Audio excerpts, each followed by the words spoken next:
And as people are joining, just welcoming you into the Jain Studies and Ecology panel. My name is Katie Davidson. I am a graduate of Loyola and Marymount University's Masters of Arts in Yoga Studies, and very excited to be volunteering here today.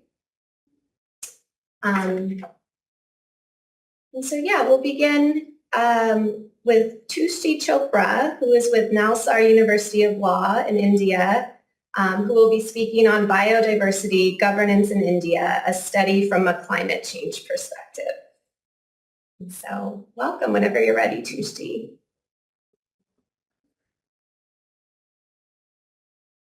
Hello, everyone. My name is Tushti Chopra, and my paper is on biodiversity governance in India, a study from climate change perspective. I'm talking about India, which is one of the countries of the Southern Hemisphere, and it is known as the 17th mega biodiversity country of the world. It has almost 8% of the world biodiversity population. And we find that India has been rich in terms of its biodiversity, be it flora and fauna, and they are like piece of which is found in India, and bulk of this biodiversity is not even biodiversity is like depending on the local areas, there are different names of this biodiversity and different uses of this biodiversity. When we see the Indian traditions, we find that there was always a close connection with nature, and be it religion, be it the kind of life that we were living, we had systems incorporating the biodiversity in our life, as we believe that we also are part of the biodiversity, and like we realize that biodiversity takes billions of years to evolve, and as you know that it can be destroyed in no time, especially due to the climate change that is happening around the world. And we find that the biodiversity, there are different studies for conservating biodiversity, but then it does not take much into account the kind of traditions that India had, which could be one of the ways in which biodiversity could be conserved and protected.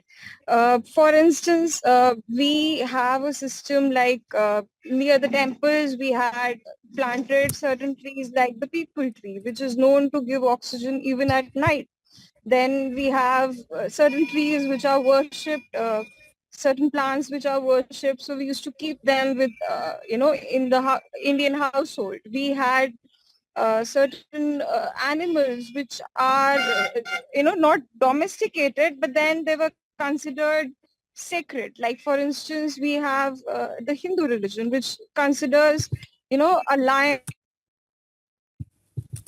one which is giving you kind of blessings. So these are the kind of traditions which were very much part of India. And we find that this preservation of these traditions, there are certain studies which show that it acted as carbon sinks, the way in the balance. Then we find that when we talk about biodiversity, we basically have adopted the Biodiversity Act in India, which is of 2002. It was basically taken from the United Nations Convention on Biodiversity. We did had several legislations which protected biodiversity in directly or indirect way, and if we see those legislations, these legislations are like general legislations addressing different aspects of biodiversity governance. They don't take into account the climate change aspect, that which is like we are highly and profusely affected by. So if you see the examples of like the Customs Act, it prohibited certain like trade and certain uses of certain animals, which like transportation of these animals which are endangered. Then we have legislations uh, like the penal code, which punished animals cruelty. Recently we have amended the same, and now offenses of unnatural offenses have been given up, and now there are proposals that animals would be protected under the prevention to animal cruelty act. Then we have legislations such as the Wildlife Act, which basically declared certain areas as protected areas, and in that certain animals were in those areas you cannot roam freely, and the tribals' rights were also recognized, and it is basically the counting of animals is also being done. And then we also have the Forest Act, which again protected the flora and fauna of the country. And these legislation provide certain authorities, the approval of those authorities needs to be taken if you have to like enter those areas or nearby those areas, if you have to say set up an industry. And there are several court cases where any violation of these acts was taken very seriously, and we find that the environmental jurisprudence developing in India, basically through public interest and even letters being written to the court that the environment is being endangered and it would result in climate change. We found that those legis- like those were being addressed by the courts. We also have several environmental legislations like the Environment Protection Act, the Air Pollution Act, the Water Pollution Act, and even noise pollution has been there are studies which show that noise pollution also affects climate change, and it also is resulting in like glaciers being like breaking, and it would be like affecting the life. So we found that Indian jurisprudence already took all that into account, even though we had the legislations, we had those legislations which were already there, and we took into account those even though we have adopted these legislations from international agreements, but then we have incorporated the Indian traditions and the Indian way of life into these legislations. Also, if we talk about only the Biodiversity Act, which is the special legislation on biodiversity, we find that for like the governance of it, again, it does not talk about specifically about climate change, but it does talk about conservation of biodiversity, sustainable use of the components of biodiversity, fair and equitable sharing of benefits arising out of use of biodiversity resources.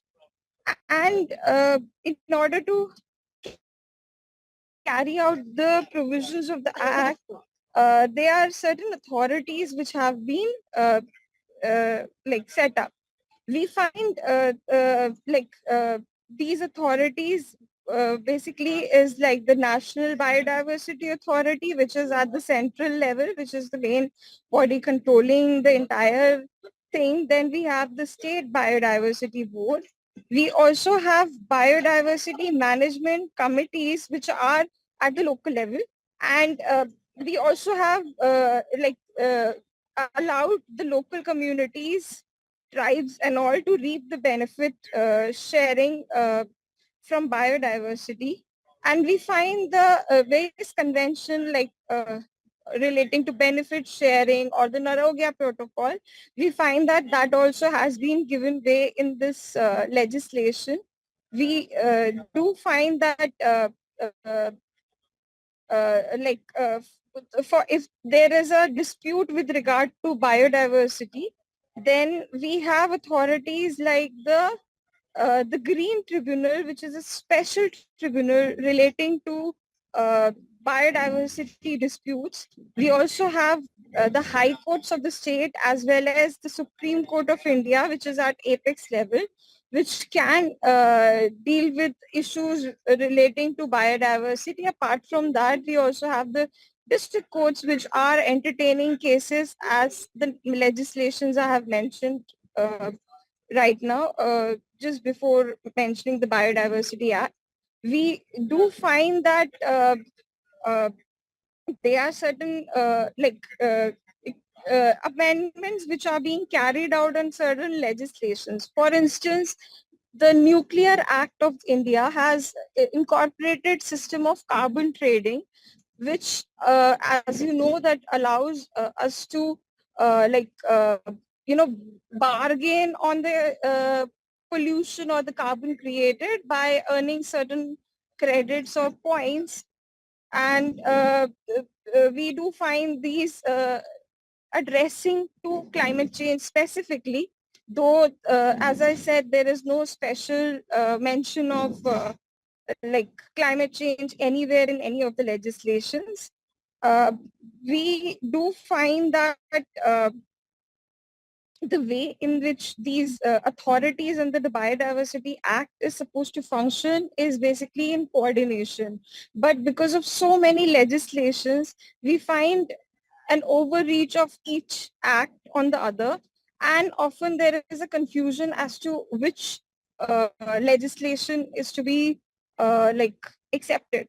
So we find that though we have like accepted certain the Indian way of life in the legislations, we also have like recently we have there is a bio bill of 2021 which incorporates the Nagoya Protocol, and it makes certain amendments. For instance, it does allow certain uh, like certain Indian traditional practitioners like of Ayurveda or Urani. These practitioners are allowed to cut like use certain like herbal plants without taking permission, but for commercial exploitation, they need to take permissions. Uh, we found in cases such as that of Jiva Patta, which was known to be a like a vitality like leaf, known as by the Indian like as a traditional knowledge of India. And we found that when this knowledge was discovered, because of the commercialization, there was like more of this plant was being grown. Not only it affected the land fertility, but it also created a climate crisis and that area, as like there was all kinds of pollution which was seen in that area.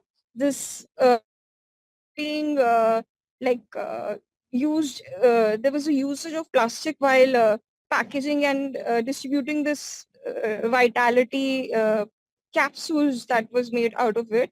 And we found that the vitality of the leaf being lost over the years. So there was a biodiversity loss in the quality, which because of commercialization and the temperature changing, and the utility of that leaf has been somewhat compromised.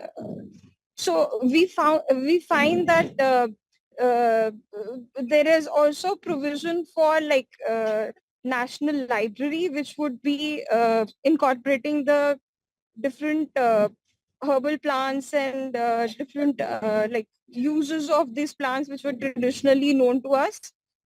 basically it's being done so that it's like a protection that we want from patents and extreme commercialization that this traditional knowledge could be done through it, such as you may be aware of the cases of basmati, neem, haldi, which were known in India, but then they were being like exploited because certain patents got granted in countries like US and other countries as well. So that's one kind of steps we have taken. The other thing that we have also provided for is like a biodiversity register, which registers which biodiversity is increasing or getting limited. So this register is like tracking that, and if there are certain endangered species, then we are trying to address those species. So we find that though we have legislations which address the kind of biodiversity which is there, and it incorporates the biodiversity, and we do find over the years the way in which we were preserving our biodiversity is being lost, and we are at the brink of end of the world because of climate change, and we need certain steps to be taken that so that the ecological balance that uh, was very much part of that also can be incorporated in the legislations which is more implementable, and there are certain amendments that need to be done to the legislation so that the confusion, for instance, like if you need to go to say a district court for a particular matter or to go to a green tribunal or a high court, is something completely like left for the the person aggrieved to decide. And these bodies are not that easily accessible because they have exorbitant fees if you want to reach these judicial bodies. Also, we need certain kind of balance which is there. As I said, that because we have so many legislations, so we need to give more teeth to the National Biodiversity Authority, which maybe can address kinds of disputes if are there, say in the a particular area could be a wildlife area also, and it could be a forest protected area as well. So the biodiversity authority must be given some kind of say to address these issues. Also, we need like a balance to on one hand exploit the resources which are there for benefit of the humankind, but then we also need mechanisms for governance which uh, uh, ensure that the climate difficulties are addressed and mitigated. And while exploiting, we do not uh, like go beyond the powers that put our our future generations into non-existence. So I would suggest that the lacunas in the act and as well as other legislations must be addressed. Also, when we talk about governance, it is not merely the legislations which are made, but it was also the involvement of common people which needs to be encouraged, because they are the ones who would be following these. So we need the traditions which are very much part of our nation to be incorporated and to be more encouraged, and those amendments also need to be provided. With these words, I thank you all for your time.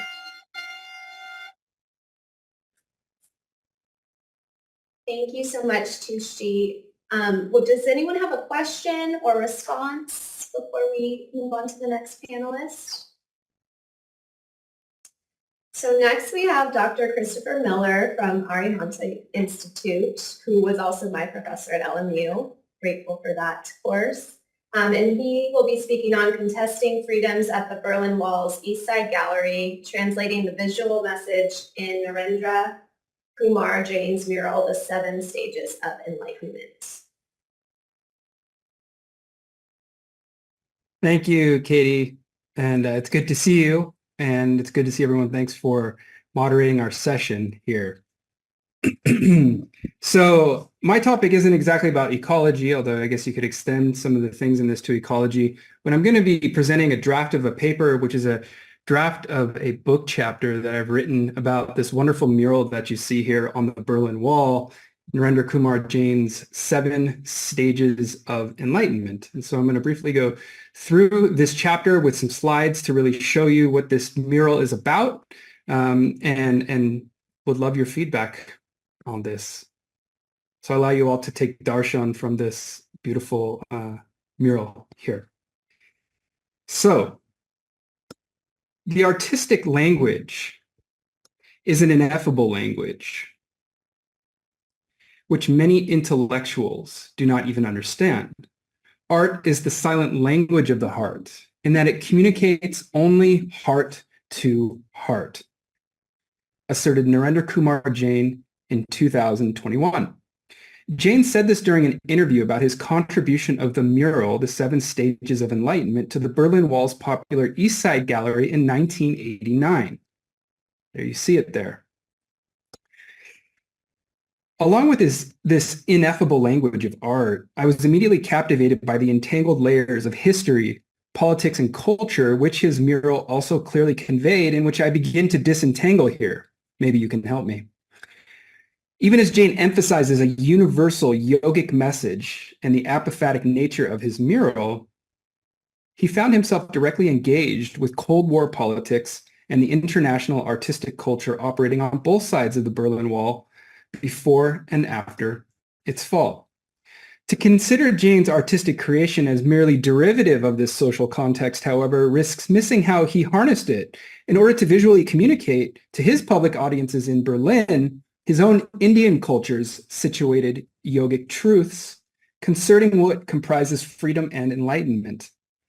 His creative choices drawing from yogic traditions also indicate a strategy Jains in the diaspora use to share their cultural background when the broader communities are not aware of the Jain tradition, which they largely were not in 1980s Berlin. I follow a method here of engaged Jain studies. This is from our forthcoming volume, Engaged Jainism, to assess how Jain's ways of knowing brought from India encountered frictions with Euro-American ways of knowing at the Berlin Wall.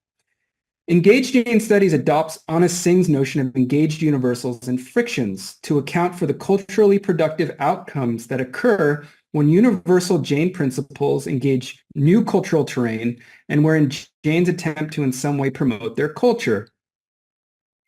Born in Delhi in 1937, Narendra Kumar Jain is a self-professed Indian fortune teller, yogi, painter, and art historian. So this is all translated from the German here. He learned yoga from his mother when he was 2, but also from Gandhi, who he says taught him the lotus position when he was 5. Following a lectureship position at the University of Agra that began in 1963, Jain first came to West Berlin in 1967 at the invitation of the German Academic Exchange Service. He arrived amidst an influx of thousands of students and workers from India in the 1960s and 1970s who came to East and West Berlin in the fields of engineering, medicine, and business. He later opened a yoga studio, as you see here, which we find by 2009, so not so long ago, is probably the best in Berlin, and where some consider him as quote-unquote Berlin's best yoga teacher. By this time, he had evidently introduced around 70,000 people worldwide to the magic of yoga. As we consider Jain's yogic artistic work at the Berlin Wall, we will pay close attention following Mitter to the, quote, artist's agency by analyzing art practices and reception as a cultural document that is historically situated, end quote. I do so here by paying attention to what Sonal Kular calls the, quote unquote, worldly affiliations and the particular representational freedoms that were available to Jain. Affiliation, according to Kular, who's drawing from Edward Said, quote, denotes a historical process by which a national art world came together and became conjoined with an international art world, end quote. Studying Indian modern artists' worldly affiliations requires attention to social relations and material conditions, which help us see how Indian contemporary art represents, quote, continuity with many projects of the modern, translation, democracy, secularity, and cosmopolitanism, end quote, and how, quote, problems of visual representation from the colonial period persisted through the post-colonial period, end quote. This paper shows how Narendra Kumar Jain's affiliative network influenced and enabled him to paint his 7 stages of enlightenment on the Berlin Wall. Started in early 1989, the first iteration of the mural was completed by 1990, which you see here. It conveys a message of yogic enlightenment with a meditating yogi seated above a lotus flower with 7 chakras. The yogi's arms reach up into the air with the right hand depicting Jnana Mudra and the left hand an open palm. In the 2009 refurbishment, which you see here, Jain makes clear that the yogi's open hand is the hand of Christ, with the stigmata representing the West, and the hand in Jnana Mudra represents India and the East. In addition to adding Mahavira's name to the wall, Jain says the mural was intended to connect, quote, Indian mythology and wisdom with Western religions and philosophy, end quote, but also to show how, quote, according to Hindu belief, not Jain, Hindu belief, the practice of yoga makes it possible to progress through the stages of enlightenment, which promise a better existence without suffering, end quote. Jain also says that, quote, 7 stages means 7 chakras. The 7th is full enlightenment, and I tried to interpret them in my Indian manner, end quote. When Jain was asked during an interview, quote, which level of enlightenment have you reached, end quote, he replied, quote, that I cannot say. It is a yogi's secret, end quote. Jain's artistic choices to convey the chakra system very broadly reflect the impulses of 20th century internationalist modern artists such as Rabindranath Tagore, who sought to assimilate Western culture and the arts into his own Indian culture. Hungarian Indian painter Amrita Sher Gill and some who would follow her similarly sought to, according to Sonal Kular, quote, cultivate an art that was organic and vital, connected to the past and to the West, and to generate a national culture synthesizing East and West in the wake of colonialism, end quote. Sher Gill and others, quote, believed the task of great art was to establish a connection between national and international community, end quote. Following India's independence in 1947, these twin impulses to develop a national identity and yet maintain a commitment to modern artistic internationalism continued to influence the development of Indian artists. Thought-provoking for our purposes here is how this manifests in neo-tantric art and Indian muralism, which you see here, the neo-tantric art. Combined with Western abstraction, common elements found in the neo-tantric genre included sexual symbols, as well as mystical abstraction marked by the use of Indic symbols. Within the genre, Narendra Kumar Jain's work perhaps best reflects that of G.R. Santosh, whose work, according to Brown, quote, represents the wider movement of neo-tantric art, in which you see on the left-hand side here. Santosh's work is diametrically opposed to the fragmented spirit of Panikkars, whose words and symbols, which you see on the right, the darker image, had sought to undermine the idea of a monolithic Indian tantric culture.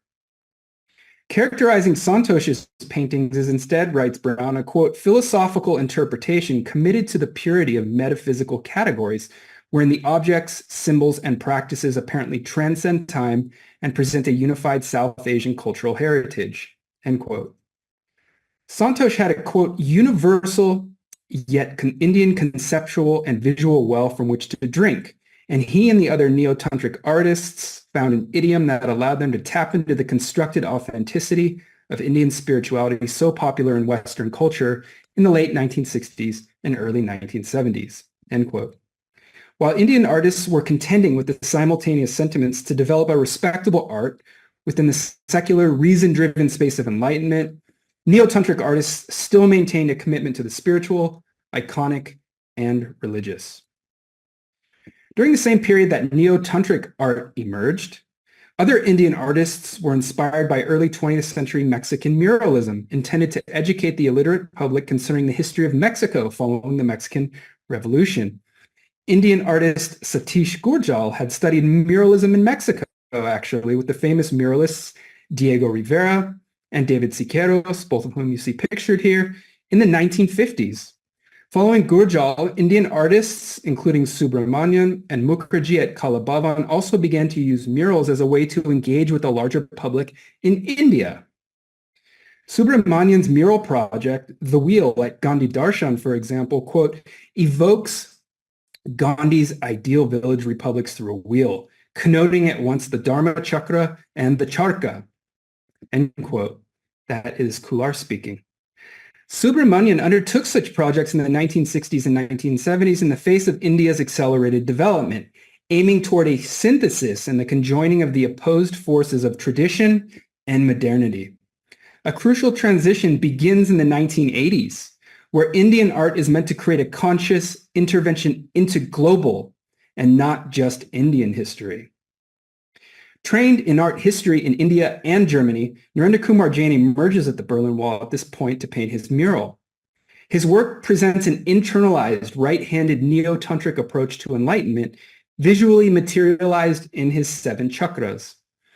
Jain's understanding of the yogic subtle body, including the chakra system, reflects common models that were popularized in the crucible of the Indian Bhadralok's encounters with colonial and romantic Orientalist influences, wherein elite Indians and Europeans co-constructed an idealized, textually mediated yogic body from pre-existing South Asian practice lineages and Sanskrit yoga scriptures in the early 20th century. The chakra system that emerges in this context has textual origins in the 10th century tantric text titled Kubjika Mata Tantra. This text shows a similar 6-chakra system as part of its non-dual tantric system that would eventually spread through Europe and India. This happened perhaps most prominently in the 1919 work of Arthur Avalon, who democratized the internalized chakra system for the Western and Indian middle classes through his still highly influential English publication of the 16th century tantric text, Shat Chakra Nirupana, which you also see here, a scripture from Kaula Shaivism's Southern transmission. This text also discusses Sahasrara, the 7th chakra, which Jain includes in his mural. So you can see how those all line up right there. Before Avalon's work, the chakra system was already becoming known in German-speaking Europe, specifically including in the work of anthroposophist Rudolf Steiner, who mapped the chakras onto the Western astral body in 1909, and later Werner Bohm, who popularized the system in German-speaking regions in his book titled Chakras in 1953. The chakra system found institutional popularity in German organizations, including the German Yoga Society, whose 4-year yoga therapist training established in 1982 included, quote, theory and practice of mystical physiology, chakras, etc., end quote. This time period coincides with what Fuchs describes as a veritable boom in yoga in West Germany. So yoga is becoming very popular in the early 80s in West Germany, and even the public recognition of yoga in the GDR, in East Germany, where yoga courses had become established in almost every large city in East Germany. Yoga Vidya, a major yoga organization in Germany founded upon the teachings of the famous Swami Shivananda Saraswati, still uses Arthur Avalon's translation of the Shat Chakra Nirupana to teach the chakra system today. Those involved in these yoga teaching pursuits were selectively gleaning material from medieval tantric and hatha yoga texts that had already begun to internalize, as James Mallinson has shown, external sexual Kaula tantric practices within the yogic subtle body in medieval India, thereby following what Burchett describes as a pre-colonial bhakti sensibility from North Indian forms of yoga practice that was highly compatible with later European sensibilities and Victorian sensibilities. I have in my own new book, Embodying Transnational Yoga, described the contemporary transnational dissemination of these internalized yoga systems, and I called them their engaged alchemies to convey the process through which yoga teachers have brought yogic subtle body logics into contemporary social environments globally. Jain's mural clearly reproduces the history outlined here, all this that I've gone through, capitalizing upon the popularity of what has become a well-known transnational yoga system, commonly conveying a spiritual journey through 7 chakras on the path toward enlightenment. At the Berlin Wall, Jain encountered a very fitting social and historical moment that was well prepared to receive his work. Scholars considering the Berlin Wall more broadly have described its location as a site of creative speculation and a place of engagement for engaged forms of cultural diplomacy. Sorry, I lost my spot there. Yeah, that eventually gave rise to countercultural communities and expressive spaces beyond governmental oversight, where artists from both sides of the wall were constantly engaging with one another. And following the wall's fall on November 9th, 1989, the subcultures of East and West collided in the ruins of Eastern Berlin, whereas Hokanos observes, the quote, boundless, untended spaces invited improvisation, including at the East Side Gallery from many artists. So Narendra Kumar Jain's mural stands here along the Spree River amidst the 105 murals. Here it is, from an international group of artists sharing particular messages of freedom. Part of what makes Jain's contribution to the gallery so important is that he began to paint his mural in East Germany, the border of which was the Spree River in March of 1989, well before the wall fell in November 1989. Crossing the Oberbaum Bridge, which you see here on the left, each time to paint the mural on the wall just on the other side of the Spree River, Jain was entering potentially dangerous territory in East Berlin. He nevertheless began his mural in the spring of 1989 with the encouragement of his German colleague, David Monti, since Jain actually had an Indian visa, of course, which allowed him to enter East Berlin.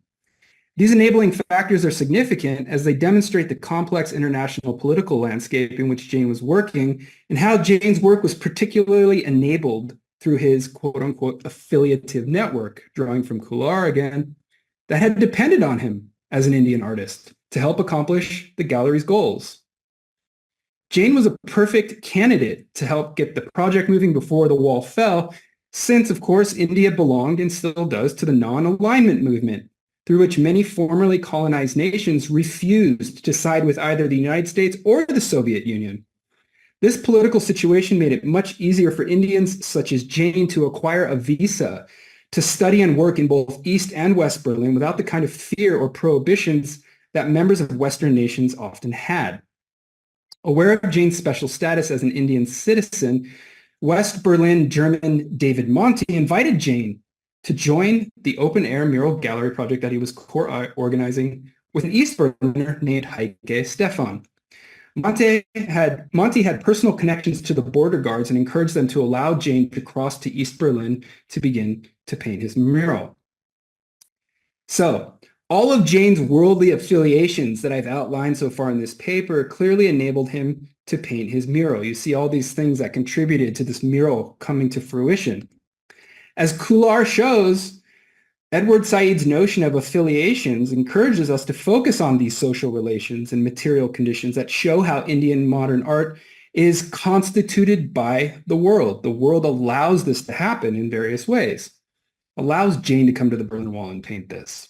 However, Kolar also encourages us to pay attention to Spivak's notion of reworlding, which just the opposite, quote, shows how the world is produced by and through the imagination, end quote. And thus how Indian modern art, and this mural in particular, we could say, simultaneously constitutes the world, and how the image actually becomes a world. It's creating a new world. It's creating new ideas in Germany, even as it's being influenced by Germany. Consider then how Jain's mural is wedged between two murals depicting seemingly universal messages of Western freedom, liberation, and enlightenment. So to the right of his mural,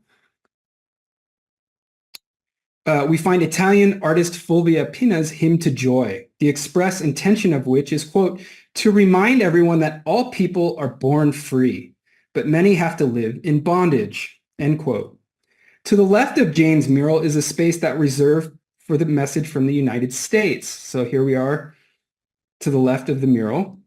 Here we find Bierbrauer's caricature of the Statue of Liberty, wherein Libertas, the Roman goddess of liberty, conveys, according to the United States, a quote, symbol of enlightenment, which lights the way to freedom, showing us the path to liberty, liberty enlightening the world, end quote.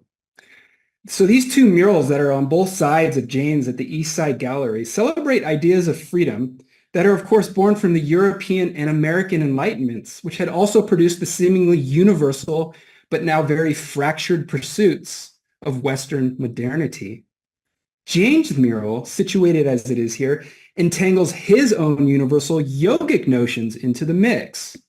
Rather than beginning from Pina's notion that people are born free, Jain's mural instead expresses the notion drawn from a number of Indic traditions, which assumes that people are perpetually reborn into suffering, okay?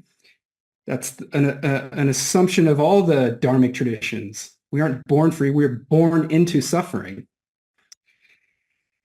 And rather than conveying libertas as liberty enlightening the world from the United States, freedom from suffering only comes in Jain's model after a progressive journey through the 7 chakras, where we find yoga enlightening the world.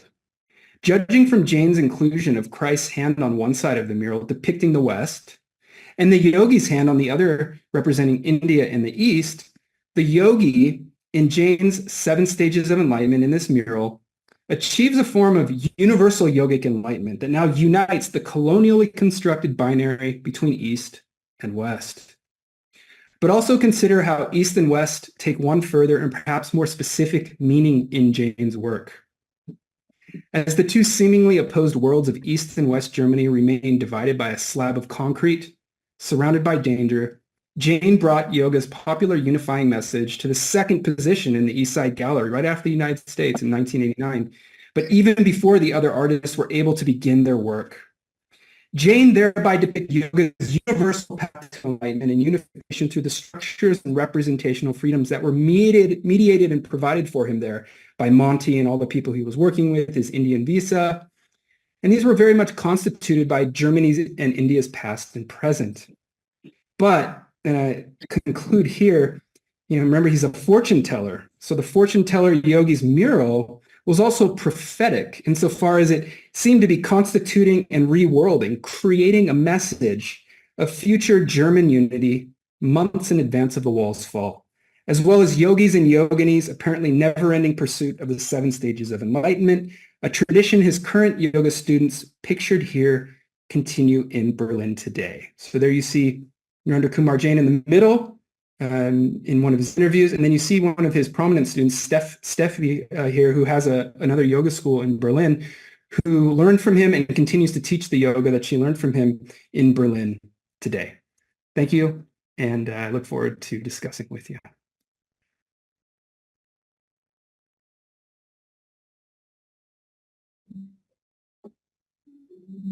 Thank you, Dr. Miller.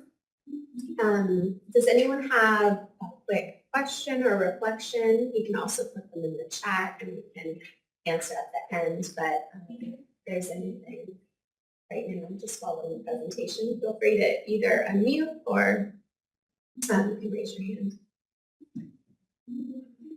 We will move on to you, Venu, then, and if anyone thinks of questions, please put them in the chat so we can have a discussion about it. Sure, just give me a second. Oh yeah, no problem. So that I can So that you're going to be ready to present. slides. Yes. Yeah. I'll introduce you while you're getting that ready. Venu Mehta is from Claremont School of Theology and will be presenting on contesting the Jain form of Murti Puja, Atmara Maji Maharaja's vision for the reforms in modern India.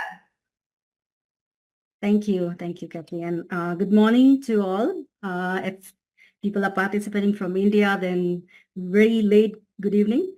Thanks for organizing this panel. I've heard very amazing presentations from my colleague, and here is mine. So my presentation titles, as you can read, Contesting, and me and Chris share the same title, the beginning of the title, Contesting the Jain form of Murti Puja, Atmaramji Maharaj's vision for reforms in modern India.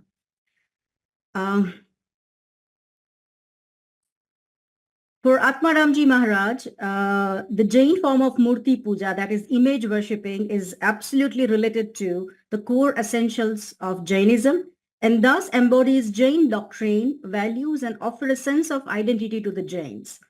In this presentation, I will discuss how Atmaramji Maharaj used tradition of the Jain form of Murti Puja, that is image worshipping, as a method to bring reformation in the Jain community in the modern time, while simultaneously resisting the large-scale refutation for image worship, particularly by the Sthanakvasis, the non-image worshipping Jain sect, and his contemporary Hindu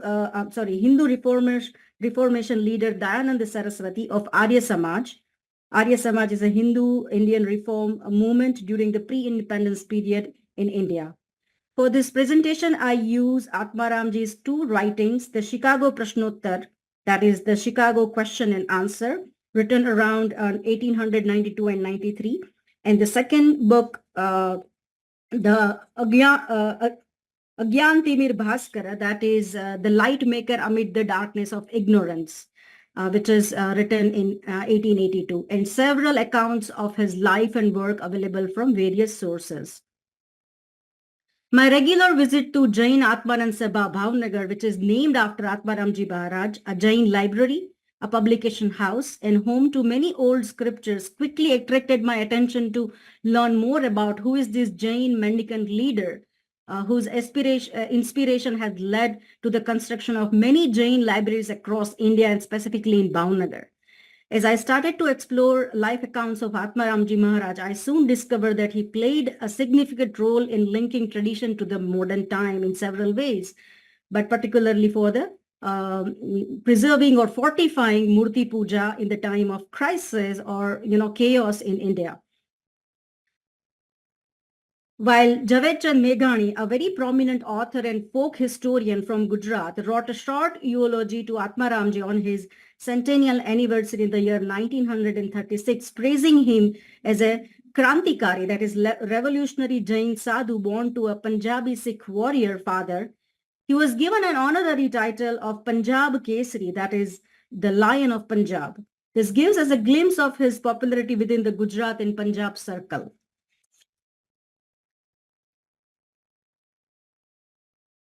Atmaramji Maharaj, born in 1837 and goes to the path of moksha in 1896, is the popular name of the Jain Acharya Vijayananda Suri, a Shwetambar Murti Pujak Jain mendicant leader in the 19th century. Born in Lahara village of Punjab in Brahma Kshatriya family, Atmaramji was initiated as a Jain Sthanakvasi, non-image worshipper sect mendicant at the age of 70. Having spent 22 years reading Jain scriptures and apprehended several doubts while he was reading scriptures, he eventually gave up Sthanakvasi doctrine and accepted the Shwetambara Murti Pujak fold, that is image worshipper fold. He was initiated in the Shwetambara Murti Puja sect by the Jain mendicant Buddhi Vijayji in Ahmedabad in the state of Gujarat in the year 1875, for which he faced tremendous criticism for the Sthanakvasi group, particularly from Punjab. At one point, the Sthanakvasi group leaders had even, restricted that he would not receive any alms or any hospitality from any Shravaka that belongs to Sthanakvasi group. So calling him, let him die, without begging food. He traveled to Palitana and stayed there for 4 months during the rainy season. Here he was given the title of Acharya by the Sangha, that is Jain community. While Atmaramji was actively in conversation with European scholars of Indology such as Rudolf Hornell and helping the scholar in translating some of the Jain scriptures, he was also leading the decision on how Jainism would be represented at the World Parliament of Religion convened in Chicago in 1893. We are aware that Veerchand Gandhi represented the Jain faith at the World Parliament of Religion at Chicago. But initially, and actually the invitation was for Atmaramji to attend the convention, which he could not accept due to age and religious restriction of traveling. And he appoints Veerchand Gandhi as his representative. And everything that Veerchand Gandhi prepared for this convention and representing Jainism, it was under the guidance of Atmaramji. However, on a special request from Veer Chand Gandhi and the Chicago Committee on Religious Congress, Atmaramji authored a text titled Chicago Prashnottar in the form of question and answer on Jainism, which contained answer to the question received from Chicago. As he was traveling from Gujarat to Punjab, he visited several Jain bhandaras, that is Jain libraries, or court, as court always translated as Jain knowledge warehouse, of different places of Rajputana, the western and northern parts of India, including those from Patan and Khambhat, which are very prominent, Jain bhandaras in Gujarat, and worked for the preservation of old manuscript.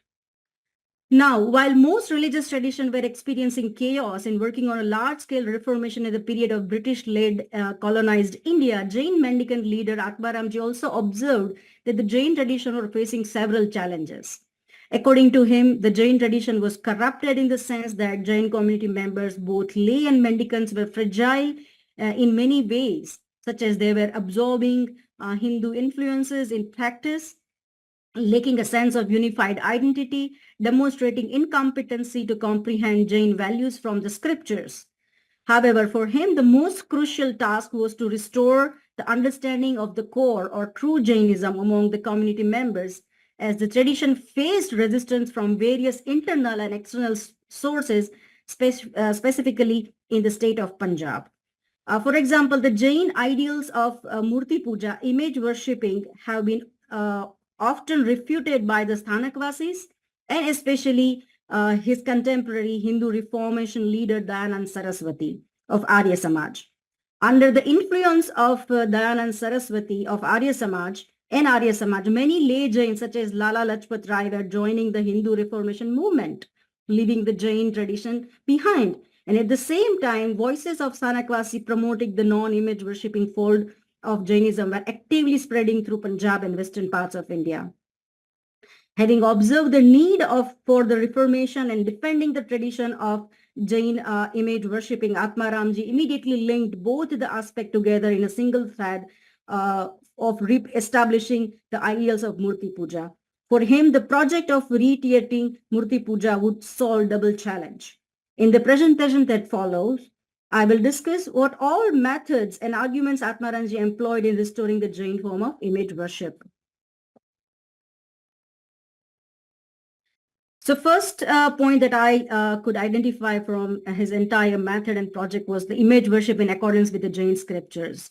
The first task for Atmaramji was to convince the Jains that image worship was in exact accordance with the Jain scripture. According to him, if he could successfully convince Jain about the link between scripture and image worshipping, then building of physical temples, restoration of temples, and inspiring Jain to perform image worship as an individual or as a group would be easier. Of course, as a scholar of Jain scripture, the focus in Atmaramji's explanation was the logic that only a murti or a murta swarup, that is an image or an iconic form or a simple form, can deliver scripture and doctrine. And this way, the Tirthankaras, or the God, as he identifies as Tirthankaras as, or Ishvara, who gave the scripture or the doctrine, and accordingly to worship an image of a Tirthankara or a God, is absolutely aligned to the essence of the scriptures. The second was the second thing that I identified from his discussions and argument is image worship is for human learning. Question 74 in Chicago Prashnottar reads, "What should man do for God?" However, Atmaramji's treatment to the question highlights his views on why, in his views, image worship is important for human beings and what is its efficacy. If I paraphrase his answer, Atmaramji asserts that the murtis or the images of God helps a human to remember the Tirthankara's virtues, that he is the preacher of the truth, and understand that the God like Tirthankaras attain liberation while living in the world is possible. Again, his explanation seamlessly links image with the scriptures. In his words, all the different religions say that their respective sacred books are the words of God. As a matter of fact, these books are nothing else than paper and ink. But in order to recollect the knowledge of God, the murti or the form of letters is made by persons with their own hands, and thus they are respected. Those who do not believe in the idols, that's the word he used, but images of God, must not respect the religious books, nor should they take oath on them. The belief in idols includes belief in books. For this reason, we must invoke gods through aforesaid idols, remember his virtues. And if you believe in this way, then it is not an idol, but God himself. Atmaramji continues to tell that there are many forms of image worship and explains the eightfold worship, one of the particular worship in detail, that is Ashtaprakari Puja. Even in answering to the question 96, which reads, how can we believe that Arhat Parameshwara was free from any defects and that the avatars of God believed in by others has those faults? Once again, Atmaramji points out that the importance of image in this regard and says that look at the images of the Tirthankaras. By noticing their conduct, thoughts, and appearance, one can learn that they were faultless. The third task was to fundraise for the temple specifically in the state of Punjab. Atmaramji inspired lay Jains to have new temples. He got a link established between Gujarat and Punjab, and quite a few images were sent from Gujarat to Punjab for worship. Several Jain temples were constructed in Punjab. Moreover, under his leadership, temple repair funds was also created to repair the temples which needed urgent attention. The fourth one, which is supposed to be like the most crucial one for him to undertake, was the refuting Dayanand Saraswati's propaganda and arguments. Kenneth Jones describes Dayanand's vision of Vedic Hinduism, which rejects most of the major elements of the Hindu religion, including image worshipping, polytheism, priestly privilege, popular rituals, and deities. Not only he rejected popular Hinduism, but also other religions, including Buddhism, Christianity, Islam, Zoroastrianism, and Jainism, for these too were false belief, according to Dayanand Saraswati. In his Vedic ideological treatise, the Satyarth Prakash, meaning the light of truth, first published in 1875, Dayananda laid out his beliefs and criticism of other religions. Dayananda not only criticized but refuted doctrines, beliefs, and concept of God and everything of Jainism in his text, the text that is Satyarth Prakash.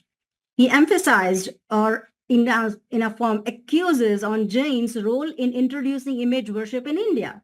For example, in chapter 11 of the Satyarth Prakash, Dayanand states that Jains or Jainism as the originator of idolatry, and that is image worshipping, which is the result of Jain's ignorance. He continued to say that image worshipping is a false religion and therefore doctrines of Jainism are to be refuted.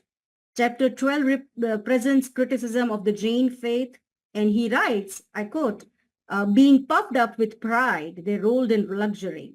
They made large images of their teachers called the Tirthankaras, from Rishabdeva to Mahavira. It was therefore the followers of Jainism that laid the foundation of worship of stone images. The belief in God declined. The people took to idolatry. The rule of the Jains lasted for 300 years in Aryavrata. The general public grew ignorant of the right meanings of the Vedas. These dark days passed over India about 2,500 years ago.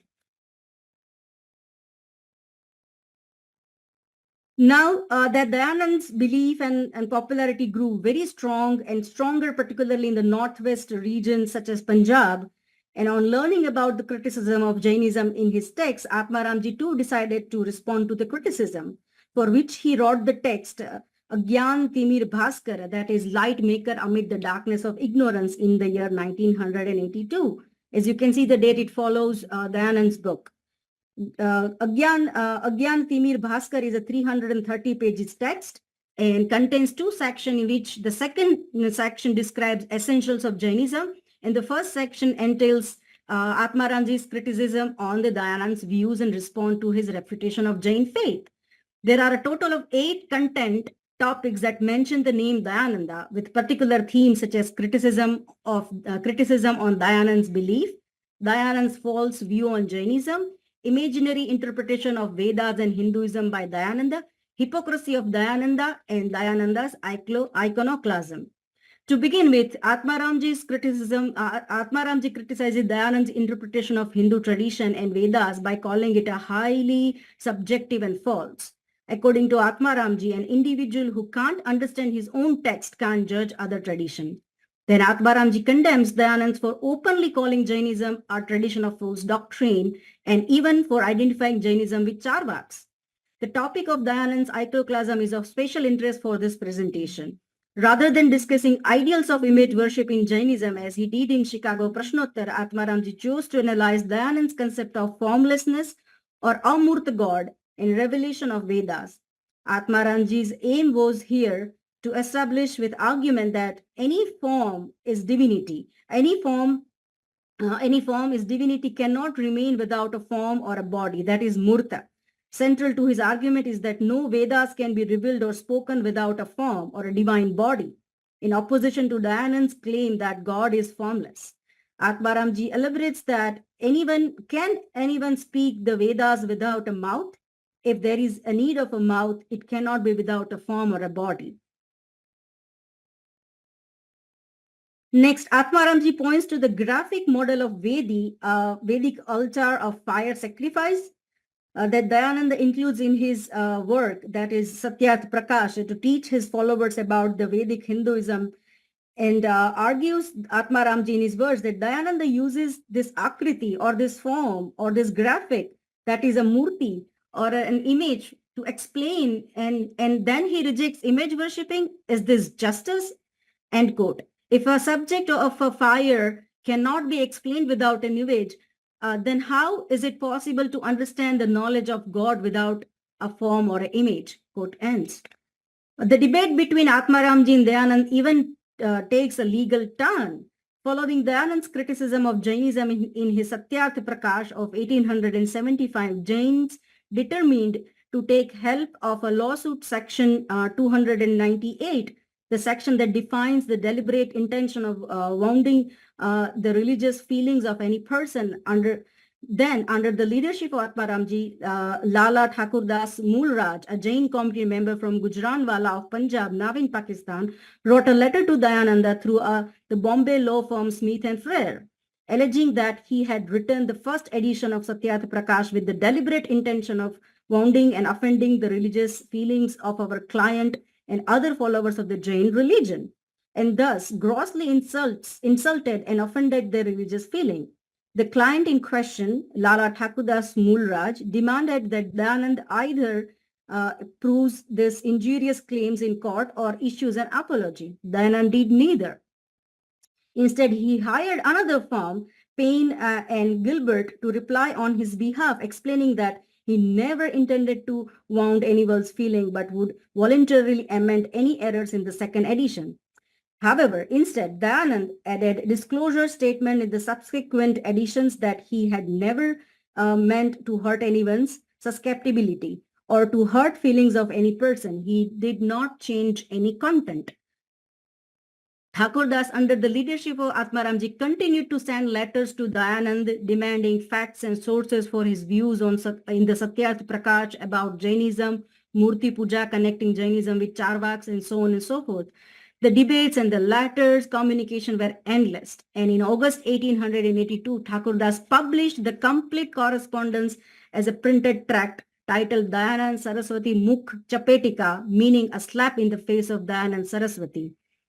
Barton Scott's book, Slandering the Sacred, Blasphemy, Law, and Religious Affect in Colonial India, present a different view, and it presents a view from Dayanand's side, if you want to consult that book and see how it goes.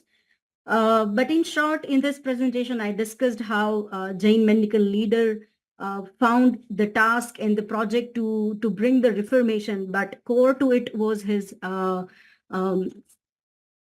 view that in order to bring the Reformation, the first was to stop people to convert to or go to other traditions, specifically the Arya Samaj, and also to protect Jain tradition from any sort of attack on the Murti Puja. And while he's doing it on the ground, on the field, he's also busy, and he's also working on doing through his textual work, analysis, and presenting all sort of criticism and reply to any form of refutation, criticism, and critique particularly from the Arya Samaj and Dayanand Saraswati. Thank you. While you're getting that ready, I'll just go ahead and introduce Rohini, Pragya, Samani from the Jain, Vishva, Bharti Institute in India. Will be speaking on religious shift from transcendental towards practical. Hello, good morning and good evening to all who are across the globe participating in this institution. I feel privileged to be the part of this conference, and as the title of the paper is entitled, Religious Shift from Transcendental Towards Practical. So I shall begin the paper. Sorry, excuse me for my voice. I'm coughing badly, but I'll try my best. So Samdadi, Rajasthan, a religiously active small town of Jain Theravada order half a century ago, has now turned into barren land in that respect. In course of the community getting urbanized by moving in various cities, religious activities of these members has taken a radical shift. From rural to urban and further global mobility, nevertheless, has strengthened the community in many respects, educationally, economically, interculturally, socially, and religiously as well. The traditional religious culture and practices, however, seems to have been disrupted in the spell of urbanization. The present paper is an endeavor to investigate those shifts from transcendental towards practical concerns in this committee that could be entitled as Upside Down Shift. Next slide. So let me go to the meaning of this town, Samdari, which is located in Rajasthan. Etymologically, the word Samdari can mean something within, something in. And as a noun, geographically, it could be seen as a narrow way between hedges, walls, buildings, etc. And if you go to the closer word associated with Samdari, it is safari. So ancient kings loved safari, due to which maybe they have named this small town as Samdari. If I go to a little bit explanation of this town, Samdari village, which is Samdari Panchayat Sivana, is situated in Barmer district, currently in Balodara. People of this village are living in very peaceful manner. This village having very proud history. Agriculture is the main profession of this village. Still, this village is waiting for industrial development. Education, drinking water, road and electricity are the main concerns of this village. Transportation is good today. If banks and finance institutions provide loan and other financial support to the villagers, this village will see the real development. Medical and health services needs to be improved. Next. So this is a small background of this town if I go, and if you look to this chart, Samdari is in the, as the term etymology say, in, situated in, it is in Jodhpur, Balodra, Pali, the main cities of Rajasthan. If you look to this, Samdari is just in middle of this main cities of Rajasthan city, which are very prominent from economic as well as a religious perspective. And this town, Samdari, is connected here. It is connected with Theravada community in one respect. So Samdari is a small town divided into two sections, Junivas and Naivas. Junivas is predominantly occupied by the followers of Jain Shwetambar Theravada Jain community, unlike the Naivas, where hails the Sthanakvasi Jain community. Can you go to the next slide, Venu? Yes, thank you. So Naivas, I first elaborate the Naivas part of Samdari, which consists of almost 300 Jain families. The social atmosphere of both the communities of Naivas and Junivas is of the both community, other than sectarian religious culture and practices, are mostly common. I would like to quote Sri Raghunathji and Kakkubai Dheladia, who are said to be very religious people, and Sri Raghunathji, who started for the business purpose at the age of 8, traveled to Mumbai and worked in gold design up to the age of 60. It is said that whenever he would travel somebody, he would always undertake the practice of Samayik in Sthanak right at the morning at 3:30 a.m. And the people of community will get to know that, yes, Sri Raghunathji is here to perform his Samai in this early morning. He would always perform prayer, which is a practice of fasting until quarter of the day after sunrise, where one abstains food and water. So there is no breakfast. And Sri Raghunathji and this Kakubai are reported to observe the fasting on the lunar calendar days of Ashtami and Chaturdashi. The Samdadi town is a family, in fact. The entire town, the people of 300 family, the family consists of 300 families. It's not just one family. It's a kind of unified family. So people will take care of each other during their birth, sickness, death, and they will help each other financially, socially, business-wise, culturally, and in every aspect of the life. And it is seen that people of this Nai Vas which are predominantly Sthanak Vasi, are also religiously taught to serve animals such as dogs, birds, cows, plants, and others. So they undertake also these practices of supporting animals and the vegetation kingdom. So the social atmosphere of both the community, other than sectarian religious culture and practices, are mostly common. Now I would like to go to the Naivas of Samdadi, which is predominantly Therapanthi families. The Therapanth community of Junivas consists of roughly 60 families from late 80s until now. Almost 30 members from this community have committed themselves as a monk, nuns, and sammis of Jain Shvetambara Therapanth order.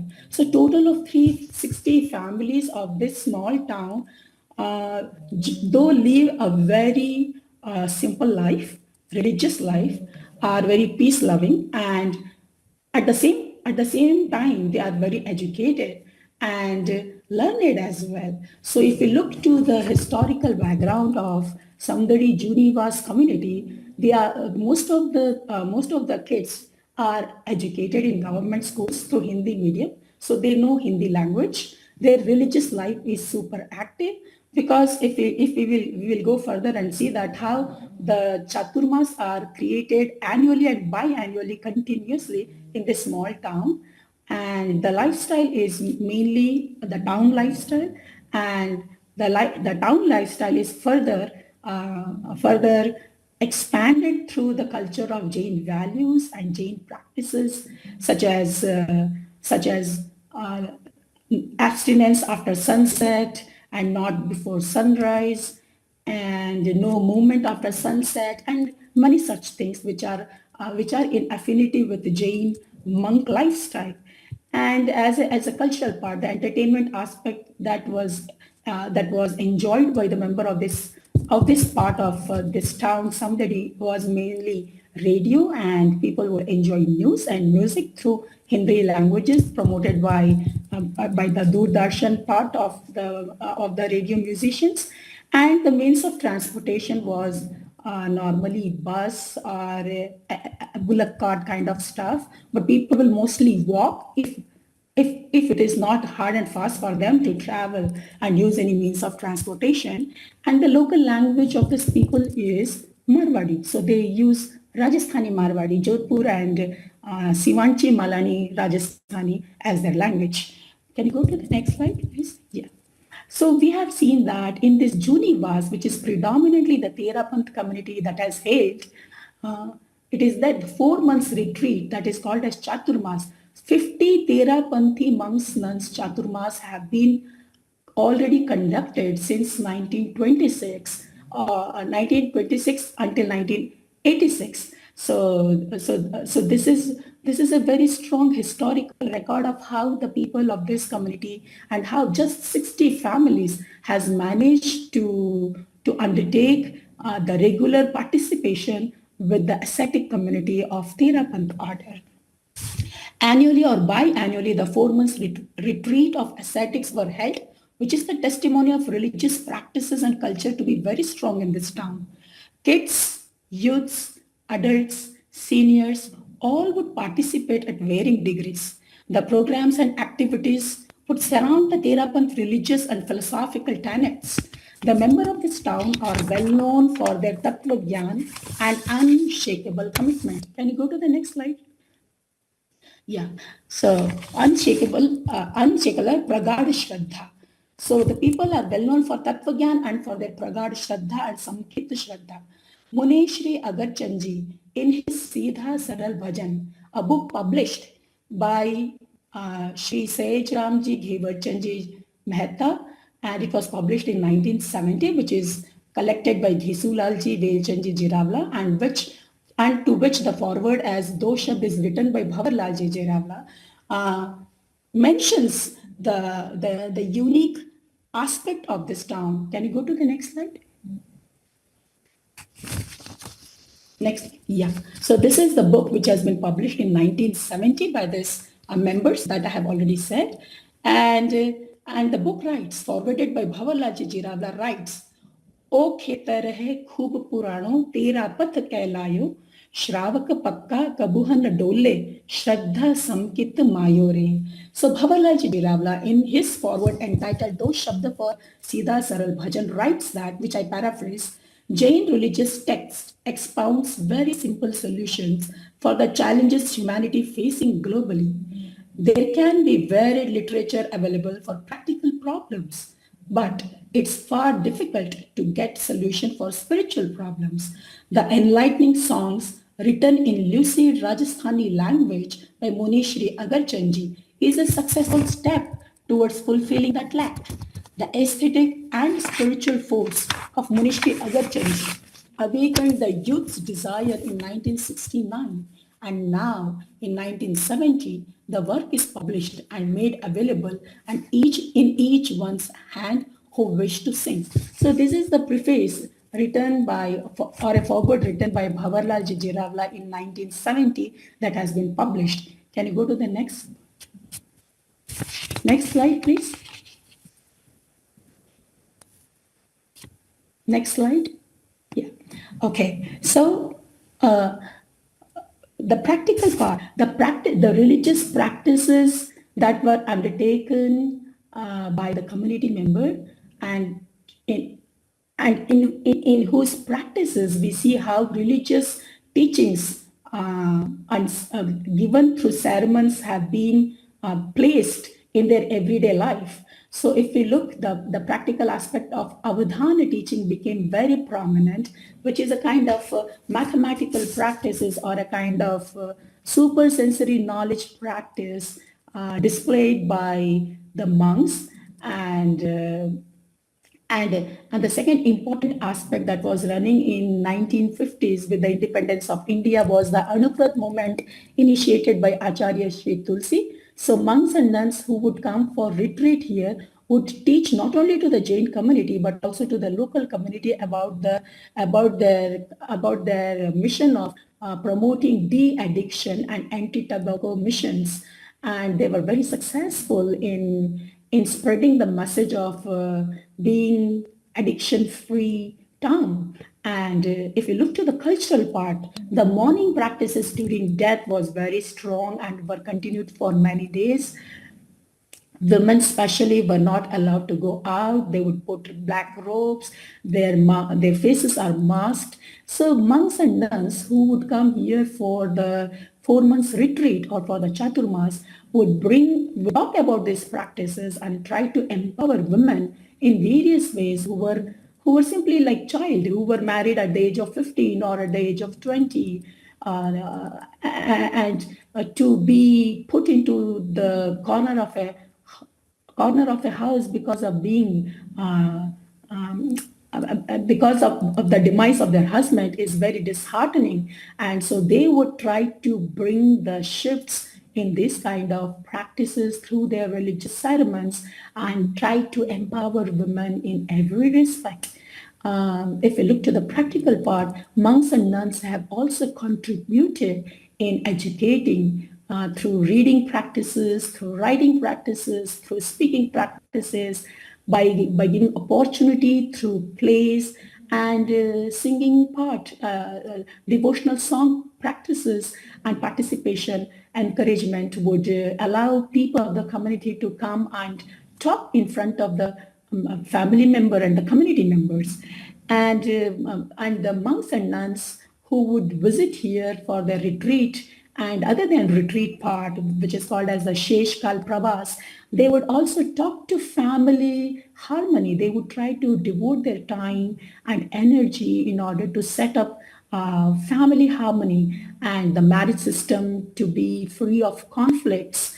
They would try their best to avoid or overcome or transform conflicts that may occur in families because of various reasons. And the people of this town are mostly harmonious when they gather in the ambience of monks and nuns, and no intercaste marriages are seen, and there is no voice of divorce at all. So people try to establish harmony sooner or later and live a peaceful family life. And we have seen that people of the religious people are also the members who have participated in wars, who had played significant roles in administration, such as political area and being justice. And so the element of morality, not striking early before the enemy try to strike aspects are being inculcated in the members, in the religious members, performing diverse roles in the society. So the practical aspect we see in a family background and in a social background, all these things are empowered through this monks and nuns with the lens of religious teachings and moral teachings. Can you go to the next part, please? And if you look to the cultural part of these members, so the people of Samdari town, who are mostly predominantly Jain community, we will find a common culture of people restraining the usage of water. The food restraints are very strong. Like people will not eat food often now and then. They will have very restricted food. Their dietary restrictions are very serious according to the Jain principles. And mostly people will not eat after sunset. And these days we have a lot of recommendations of intermittent fasting. People will visit library, try to take care of books, try to read books because they are literate in a Hindi language schools. And and even in parties like birth parties or marriage parties or any other kind of parties, they will try to restrict the items. So the parties are also backed with religious rules, and the incorporation of maximum member to be the part of joy and fun is made sure.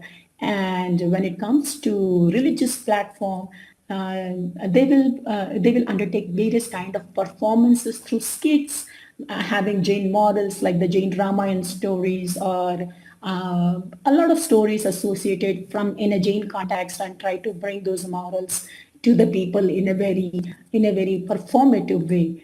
And as I have already said, that the transportations are used very limited. People are not traveling a lot. People are living in a very confined boundaries, but eventually in search of business, they migrated towards south and towards the far middle east, middle part of India, and we will see how the shifts have come because of this movement. And people will definitely devote their time for ascetic services, like to be in the rounds during the food collection, to go with them for their morning services, like for bathrooms. They were not using toilets, so they were going all the way outside the town, very far. So some of them would accommodate them while walking, and then they will return with them again. And many such kind of services they will volunteer when they are visiting to the local community. They will connect few members with them and then visit each house, and they will talk about this de-addiction practices. And monks and nuns are also engaged with painting parts, how Jain values and Jain metaphysical elements, transcendental elements can be put into very simple painting system. And music and singing were the very chief part of town culture. So that would keep them connected and lucid to understand the internal values and the true message of freedom, that is moksha, which is freedom from all kind of passions. And this town is very famous for dyeing. So color dyeing is very popular in Samdari, and through paintings, those color dyings are used. And Jain values are also inculcated through those artwork, and craftsmen are very famous of this town. So from clay, they used to make a lot of things which are affiliated with religious values. And people of this community were agrarian, and they have contributed in architecture, and Tesatara are also taught by Jain monks. So we see that Jain monks and nuns who have regularly undertook their 4-month retreats, that is Chaturmas, have contributed culturally and practically very strongly in this small town. From every perspective, can you go to the next slide, please? Okay, so in 2024, the preface that was published in 1970, the same person, Bhavalal Jiravla, I interviewed in 2024 Feb, and he gave me a whole idea of how his practices are still so strong despite his movement from Samdadi to Karnataka, and from Karnataka towards Gujarat, and more specifically in Ahmedabad. His commitment as in terms of Prakad Shraddha, Tattva Charcha, and the religious practices of Samayik, fasting, Posha, Darshan, Vyakhyan, Pratikraman, Mala, Jap are all commonly adhered even at the age of 75 very strongly by this person. Can you go to the next slide, please? So what happened today? With this movement, as the paper was, the entire aim of the paper was to investigate how the religious shift has taken place because of the geographical shift towards transcendental towards practical. So what I've seen that urbanization dwell into more interreligious affairs, so sometimes subordinating one's own practices. So the main core practices such as Samayik, Darshan, Pratikraman, Arhat Vandana, Guru Vandana, this part of religious practices seems to be resided in the spell of urbanization. For instance, let me take a story of a person who has transmigrated who has traveled from Samdali towards Gujarat. And if I ask to tell or show a Christian friend now about Samaik way of practice, look very orthodox way in a metropolitan upbringing of a child who is no more now in a small town called Samdali. So thus, in such situation, kids and youths will share privileged practices such as praksha meditation, a more unitary form of practices like praksha meditation, the yoga shibir part, the Jain Vidya exams part, the meeting with ascetics who are having their 4-month retreats or chaturmas in the cities, and others are fascinating to share among the people. So meditation, yoga, and intercultural activities such as people of this community are now more open to participate in Jain and non-Jain temple ceremonies, though Tirapati community is an iconoclast community because it does not believe in idol worship. But this shifts has shown a radical change in the people perspective towards participating in temple ceremonies. And not only that, further they organize on a religious platform the social practices such as blood drive, forums, food distribution, toys distribution among poor people. These are many of the activities that are run through religious platforms currently. And further, animal care, which in the Tattva Charcha part, this topic of animal care or nurturing animal is a debatable issue, is a debatable topic which has been receded, and people commonly participate in animal care practices.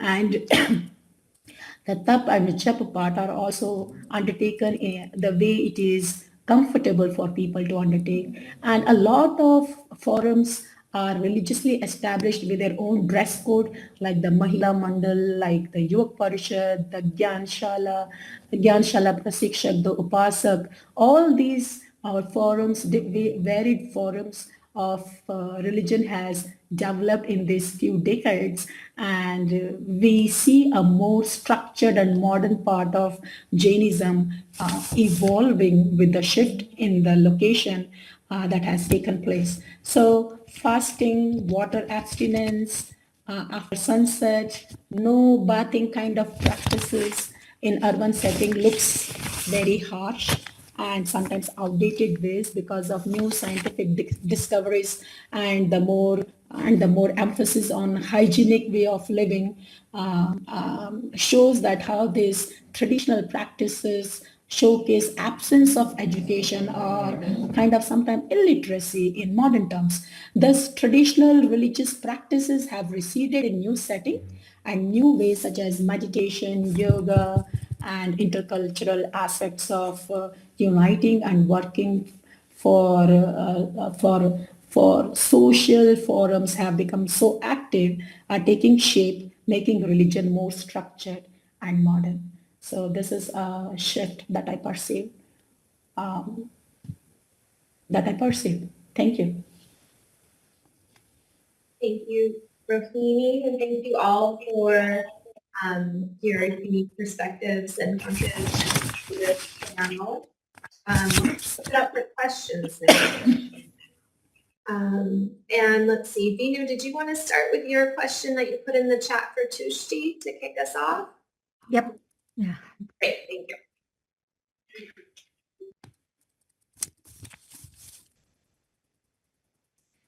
Tushti, Thank you, Venu, yeah, Samani. thank you for sharing my slides. My pleasure. Uh-huh. Tushti, I have already entered my question in case you want to read and respond to it. Sure, I can respond to your question. Am I audible? Yes. Okay. See, your question with regard to intersectionality of the tribes, the forest, and biodiversity. With regard to that, yes, there is an intersection between all the three acts. As I mentioned in my presentation, that the interconnection is so thin that they often overlap on each other, and it becomes like practically difficult as to what would be covered in what act.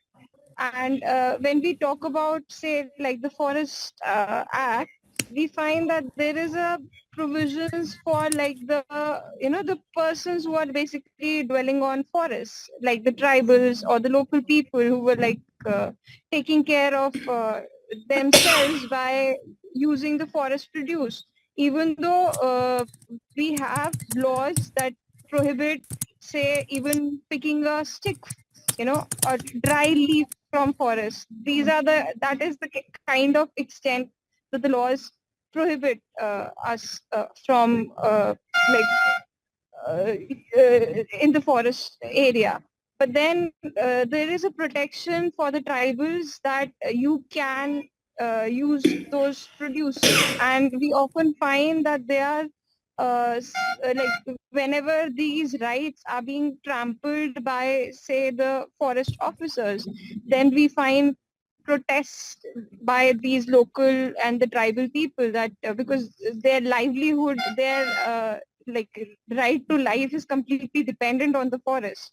That's why the new bill, which is in conformity with the Nagoya Protocol, is considered a good step. It's not passed as yet, but then it does provide the persons who are basically dependent on these forests. they can continue to be dependent, though the bill is talking about the the rishis or the Ayurvedic practitioners to use these resources without any kind of intimation or without any kind of permission, which they are mandating for other commercial people. So somewhere there is, attempt to balance these three rights. So that's why the interconnection is being addressed through these steps by the government. And we do find that the Indian Constitution also talks about certain areas which are like protected in terms of like the scheduled tribes are also there. There are certain scheduled areas which are there where you cannot kind of protection which is there is also similar to that of the Forest Act. So in these areas also the similar provisions are applicable, and like you cannot even purchase land on those places. So it does help bringing a kind of a balance and preserving biodiversity, which is uh, under threat. Also, your next question was related to the the religious space and ecotourism. So when we talk about religious spaces, I would want to mention like one of the projects my someone known to me is undertaken. This person, like there are 40 temples which are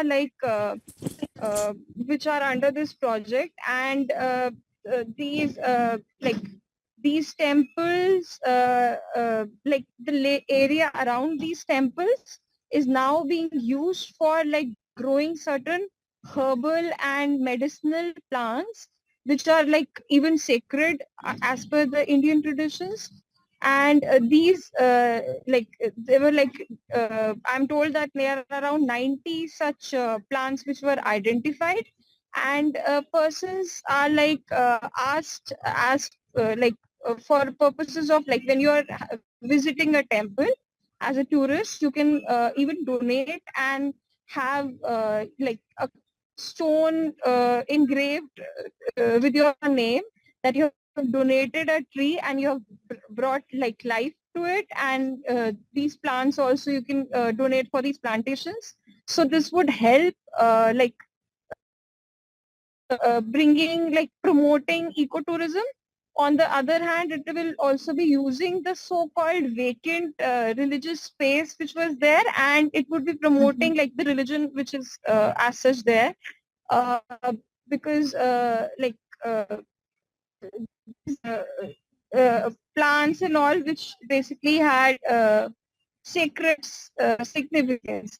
Okay. These also they are like there are certain places which like the mangrove area, it is considered that because of tourism, though it is considered for the purposes of like understanding like being with nature and understanding the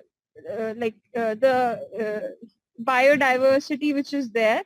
So these tourist spots are like mushrooming in India, and they are also religious sites, monasteries, pilgrimage routes which are being like carved out of these forests or these mangrove areas.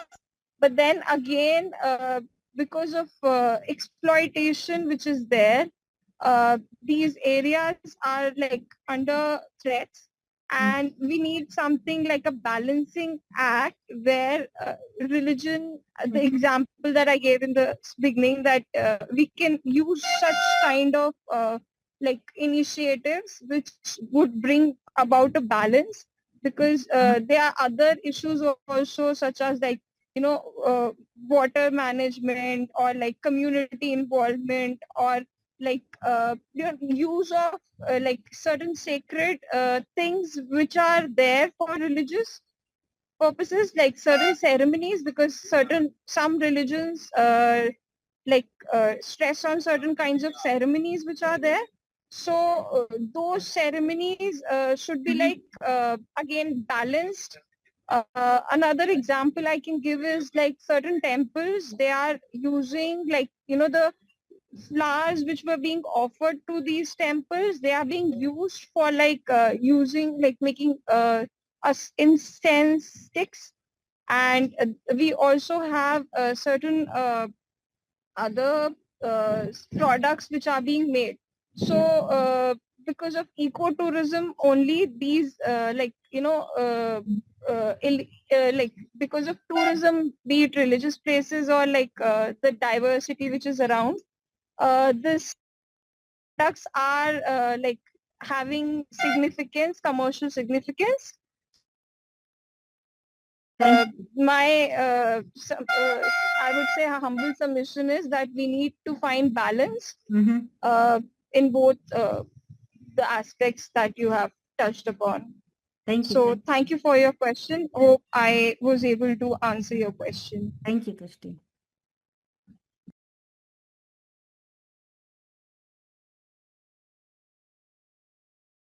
Thank you for the question. I think Dr. Miller, did you have some questions for Venu? Yeah, I had a lot of thoughts on all these presentations. Thank you. I did have a question for Venu. I really enjoyed your presentation, and as I mentioned to you before, I was really looking forward to learning about Atmaramji and didn't realize that he had made all these direct responses to Dayanand Saraswati, so I found that really fascinating.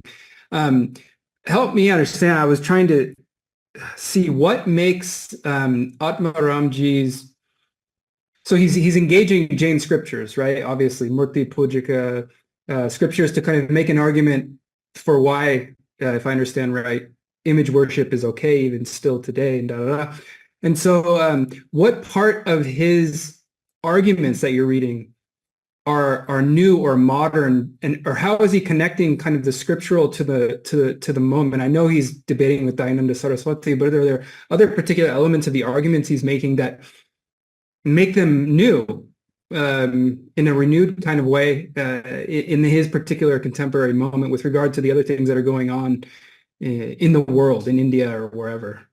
Maybe, yeah, if you know. Okay, so if I could understand your question, that you're saying that what of his analysis of the scriptures are interpreted as modern? Yeah, or how is he adding anything new to the, how is the interpretation itself potentially modern, or what is being added that might be new? So, yeah, okay, now I got the question. Thanks, Chris. Thanks for the question. Okay, so when I started looking at different sources and how he is interpreting scripture, I think I found that the first thing, that he's not calling it to be a modern, but he's saying that I'm using it to face the modern challenges or modern time challenges. And the second thing he's doing is that more than literally going to words of the scriptures for finding out, or maybe he has done that for his own understanding and learning, but then his interpretation or treatment of the question whenever it comes, that how the Murti Puja is connected to scripture, his treatment to this question is the response by saying that, look, Murti Puja can bring you closer to the deity, the God, Tirthankara, Parameshwara, and so on and so forth. Because if you cannot read the words, when you worship the image, you're automatically driven to and be reminded by the doctrine or the words. So he's connecting this, and I think he's using the language, and he was required to use the language that Vivekananda, Dayananda Saraswati, and all those people during the time, in the Reformation time, were using the language of colonization. So he's saying that, going to the Murti Puja, meaning you are getting convinced that these words are from the gods, and by doing it, you're definitely connected to the God. I think all these 18th, 19th century reformist and leaders, mendicant leaders in all the religious tradition, and mostly we know about like the Hindus and the Jains, they using the language of colonization and the language that was needed. And I think that's what he's doing. So whenever I started looking for, like, if he's giving any particular reference to the scripture, like Acharanga Sutra or anything, no, but instead he take this stand, the very physical ritual process as a means to access to the scripture. Got it. Thank you. Now I understand, and that helps me bring everything you said together, and I really appreciated your presentation. Thank you.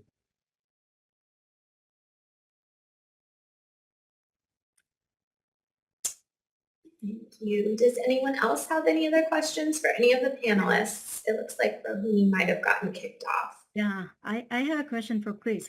Chris, in the picture of that the Jain yogi and the fortune teller, did that blue colored thing at the bottom represent the samsara, the ocean of samsara? That is actually a question that I have in a list of questions for the artist. So I've been drawing from an archive of online interviews that have been recorded and newspaper archives from Narendra Kumar Jain. Unfortunately, he's very old, and from what I understand, may not be in very good health, because I've talked to his student, Steffi, to try to understand, the one who you saw there. And so that's actually a question I have written down. What is the significance of the ocean and because it looks like, it's the elements, it's all in balance, but then it could also be this metaphor, as you say, for something like the ocean of something. Maybe it's the ocean of suffering, or, so when I hope I do get a chance to talk to him soon, because he's in Germany here. I hope I will be able to ask There's that. definitely the blue shapes of water, droplets and all that. So definitely that's an ocean. As an artist, I can understand that's an ocean, right? But like for him, what's that ocean for? And if it's an ocean, then ocean can have, as he's connecting several other traditions from India and, bringing it to different lenses, that means the ocean can have multitudes of meaning in Indian landscapes and understanding, and then if it's connected to the European or Western concepts, then the ocean can be a very determination factor in interpreting his thoughts and expressions. But Chris, I really appreciate your work. It's very scholarly. It requires lots of method. It's not about like analyzing a painting. It's a lots of connection that you made. And that's really amazing. So Thanks, Venu.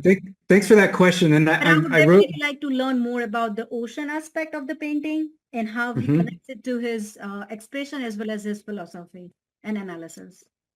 Me and the ocean, we are like this. So I will ask. Yeah. Yeah. Thank you, Venu.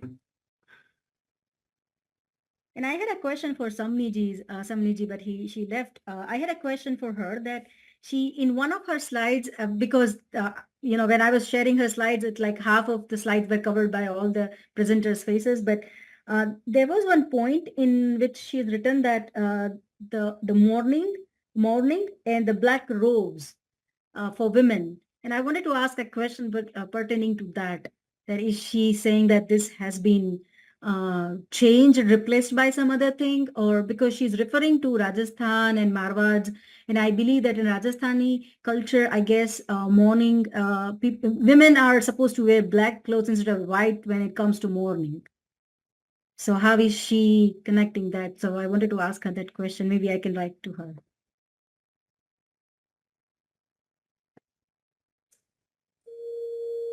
Thank you for those questions and reflections. And yeah, hopefully we can hear back from Rohini. Dr. Miller, I'm curious, I was just, as you guys were discussing the ocean, I'm wondering if any of the other murals, and maybe you talked about the ones to the left and the right, I'm wondering if any other murals on the Berlin Wall, tried to bring together multiple religions or traditions the way this mural did. I think that's fascinating in terms of, just freedom and actually incorporating other traditions. And curious, sounds like the one to the left was mostly just the West, the Statue of Liberty, and were there any others that tried to kind of, have this universality quality?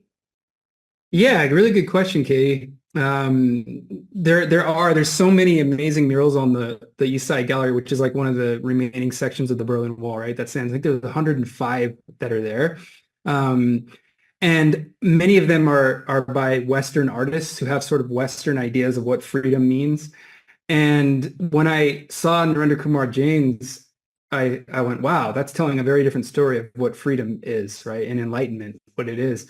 And so I did look, I haven't analyzed any of the other ones, but I have looked at other ones, and it's definitely a very international group as well. So it's not just what we would consider like European and American, although that's the predominant theme of freedom that's there in different things. And some of the message, they're not all like so serious about freedom like the first several are, but a lot of them are.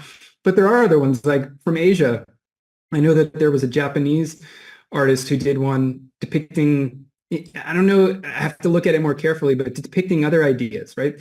So there were other Asian ideas built into the wall that deserve, each one could be like a chapter of its own, I think. And I really focused on this one because I could see what was, at least at the beginning, I could get to some sense of what was taking place, as you probably could too, looking at the 7 chakras. And, these are things that people in yoga studies would immediately recognize, but there are others. And it would be interesting. I haven't been able to find a lot of scholarship on those others. There's some famous ones like called The Kiss, where you have the two fascist leaders kissing each other on the wall. And there's other kind of silly ones, but there are other ones that are more deserving of this kind of analysis, I think, to say like, this is telling a different message about what freedom is compared to what like a Euro-American definition of freedom might be. And I find the Indian one most close to home, and I can relate to it. So that's why I chose that one. But yeah, it would be cool. Thanks for your question. Yeah, thanks for sharing. Very interesting. All of yours. And so does anyone else have any questions? You can either unmute, or if you want to put it in the chat, we can read them out loud. I guess we are a few minutes over 10:30. But yeah, thank you all so much. Thank you so much. Wonderful panel, and we appreciate you being here. And I'm hoping this was recorded and will be sent out to everyone that registered. I think that's what we're told. Thank you, Katie. Thanks for the session. Thanks, Katie. Good to see you. Good to see you too. Bye. Gajanendra, namaste. Janendra, namaste.